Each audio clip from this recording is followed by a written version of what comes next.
Ketika mayoritas klub-klub top Eropa mulai berpaling dari para pemain veteran, AC Milan justru memilih arah sebaliknya. Di musim panas ini, mereka resmi mendatangkan Luka Modric, gelandang legendaris yang akan menginjak usia 40 tahun. Sebuah langkah yang tak hanya mengundang decak kagum, tapi juga pertanyaan besar. Kenapa Milan? Modric bukan nama sembarangan. Ia adalah maestro lini tengah yang telah merasakan panas, dinginnya persaingan di level tertinggi, baik bersama Real Madrid maupun tim nasional Kroasia. Namun, ketika usia mulai menua dan kecepatan mulai melambat, banyak yang bertanya-tanya, apakah ini keputusan sentimental atau justru langkah strategis dari Milan yang ingin menanamkan sesuatu lebih dalam dari sekadar kontribusi teknis? Yang pasti, Milan tengah membangun sesuatu. Dan dalam proses itu, mereka tak hanya butuh kaki yang kuat, mereka juga butuh kepala yang dingin, pengalaman yang luas, serta mentalitas juara yang sulit dicari di pemain-pemain muda. Tapi, apa sebenarnya yang diharapkan Milan dari Modric? Sebelum lanjut, jangan lupa like, subscribe, dan nyalakan loncengnya dulu ya.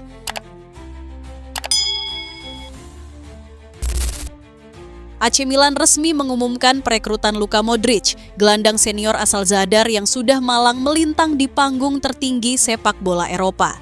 Kontrak berdurasi 1 tahun itu bisa diperpanjang hingga musim panas 2027. Tapi sorotan terbesar bukan soal durasi, melainkan pada siapa yang datang. Ini adalah Luka Modric, pemilik 6 gelar Liga Champions. Penguasa lini tengah Real Madrid selama lebih dari 1 dekade. Finalis dan peraih tempat ketiga Piala Dunia. Seorang legenda hidup. Massimiliano Allegri dan jajaran pelatih menyambutnya dengan penuh antusias, berharap kehadiran peraih Ballon d'Or 2018 itu bisa menularkan mentalitas juara ke ruang ganti yang belakangan ini kehilangan arah. AC Milan tak hanya mendatangkan Luka Modric untuk menambah kedalaman skuad, mereka mendatangkannya untuk membentuk kembali karakter tim.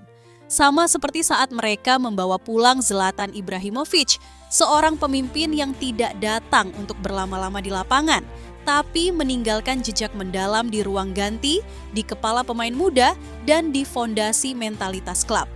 Dan kini, Milan berharap Modric bisa menjadi versi lain dari Ibra, dengan gaya yang berbeda, tapi dengan dampak yang sama kuatnya.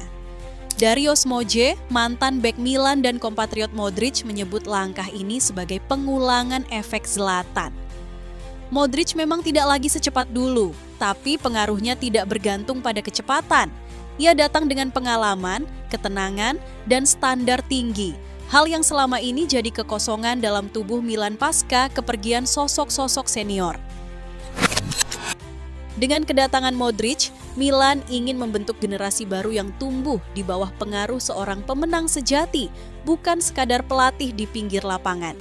Meski usianya hampir 40 tahun, ia tetap tampil konsisten di level tertinggi, bahkan saat perannya mulai bergeser di Real Madrid.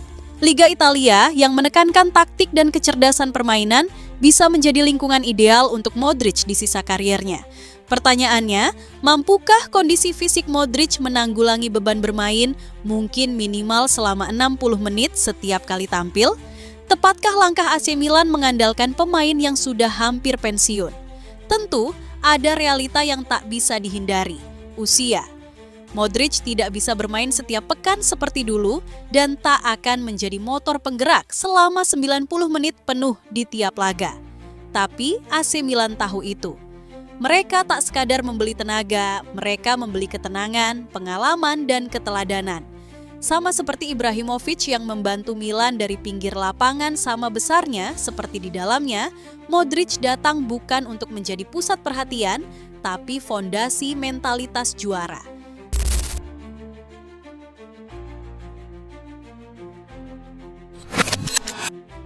Modric tiba dengan reputasi besar dan pengalaman luar biasa. Namun tak sedikit pula yang mempertanyakan apakah ia datang sebagai solusi atau sekadar pelengkap dalam proyek yang masih belum sepenuhnya menemukan bentuknya.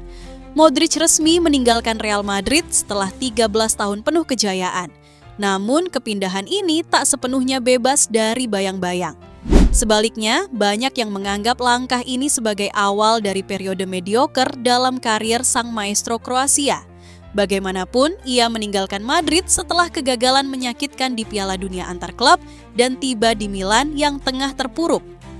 Klub yang dulu ditakuti kini bahkan tak lolos ke kompetisi Eropa usai finish di peringkat 8 Serie A di bawah Fiorentina. Bagi pemain seperti Modric yang terbiasa mengangkat trofi dan bersaing di Liga Champions hampir setiap musim, absen dari kompetisi Eropa adalah kemunduran nyata. Di Real Madrid, ia adalah jantung permainan, kolektor 6 trofi Liga Champions dan 5 piala Super Eropa. Tapi kini, ia harus menyesuaikan diri di tim yang hanya menargetkan Coppa Italia dan memperbaiki posisi di Serie A.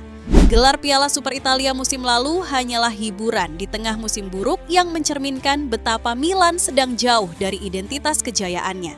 Lebih dalam lagi, luka kepindahannya juga datang dari cara ia meninggalkan Madrid. Pertandingan terakhirnya melawan PSG berakhir dengan kekalahan memalukan 0-4. Ia memulai laga di bangku cadangan, menyaksikan kehancuran dari sisi lapangan. Ketika akhirnya masuk di babak kedua, semuanya sudah terlambat. Modric sendiri mengakui bahwa laga itu adalah penanda akhir dari satu era. Saat peluit akhir berbunyi melawan PSG, era saya berakhir, sebuah babak telah usai. Kesadaran bahwa masa keemasannya telah lewat bisa saja memengaruhi semangatnya, apalagi jika ia tak menemukan ritme dan ruang di Milan. Dan masih ada satu hal lagi yang membayangi sejarah kelam pemain Kroasia di AC Milan.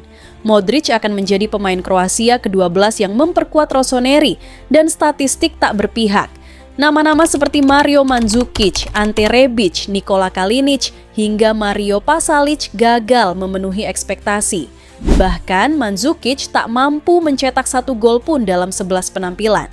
Satu-satunya pemain Kroasia yang bersinar adalah Zvonimir Boban, legenda yang datang ke Milan di usia emasnya, bukan di usia yang hampir 40 tahun. Modric, meski membawa warisan besar, tetap berhadapan dengan tantangan usia dan kondisi tim yang tak stabil. Namun bukan berarti harapan itu sirna.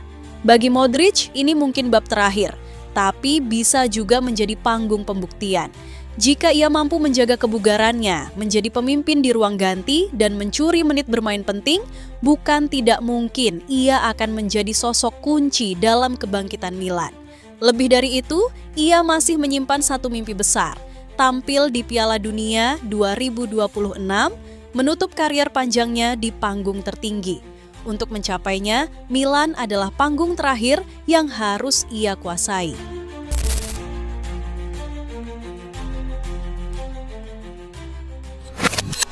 Rekam jejak AC Milan dalam merekrut pemain-pemain berusia senja memang bukan cerita yang selalu berakhir manis. Klub ini sudah cukup sering mencoba peruntungan dengan nama-nama besar yang datang di ujung karier mereka. Dan terlalu sering pula, harapan itu hanya menjadi sorotan media, bukan kontribusi nyata di atas lapangan. Sebut saja Rivaldo, ia datang ke Milan pada 2002 dengan reputasi mentereng dari Barcelona, di mana ia mencetak 130 gol dalam 235 pertandingan. Tapi begitu bersaing dengan Rui Costa dan Kakak, pesonanya hilang. Dalam waktu kurang dari 2 musim, kontraknya diputus.